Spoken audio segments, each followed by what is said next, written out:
In this video, you will learn how to use custom labels feature offered by Amazon Rekognition. With this feature, you can easily train ML models that can recognize your business-specific objects, logos, and scenes using the data you provide without having to write any code. Let's get started. Open Amazon Rekognition Custom Labels console. Click Get Started. Looks like custom labels requires an S3 bucket. Let's allow it to create the same. Click Example Projects. Here is how it works. First, you need to create a project with a dataset that contains labeled train and test images. Then you can train a model, and finally check if the model is ready by looking at its performance metrics. Example projects take care of the first 3 steps.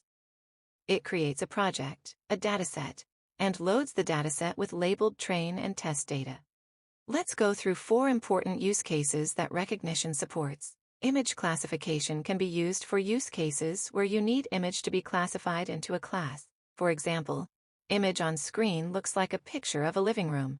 Multi-label classification is used when an image might belong to multiple labels. For example, nature, plant, green are some labels that can be associated with the image displayed. Object localization can be used to locate parts in picture.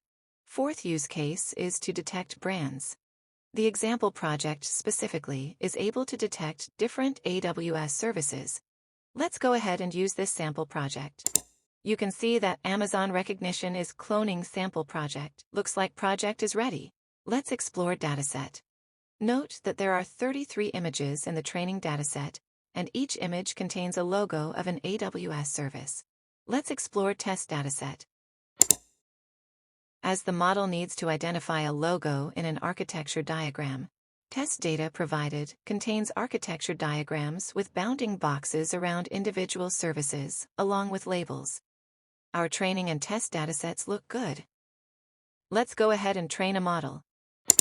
Let's select the project that Rekognition created. Next, click Train Model.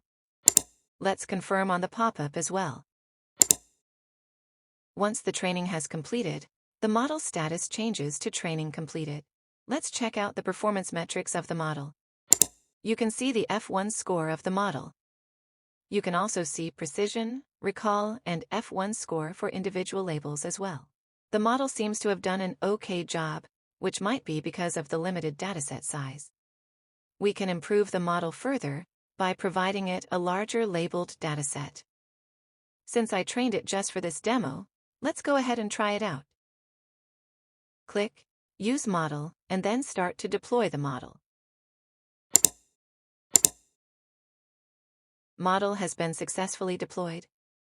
Let's click on the API code button and copy the command to perform the inference. Here is the image I have in my S3 bucket that I will use for performing inference. It has Lex and Lambda logos. Let's perform the inference using AWS CLI command I just copied. You can see that the ML model was able to detect Lex with high confidence and Lambda with much lower confidence. It also detected a few other labels, but with much lower confidence. Congratulations! You just learned how to train, deploy, and perform an inference on an object detection model using Amazon Rekognition Custom Labels feature. Thanks for watching. Check out AWS certification books linked in pinned comment and suggest us topics for videos.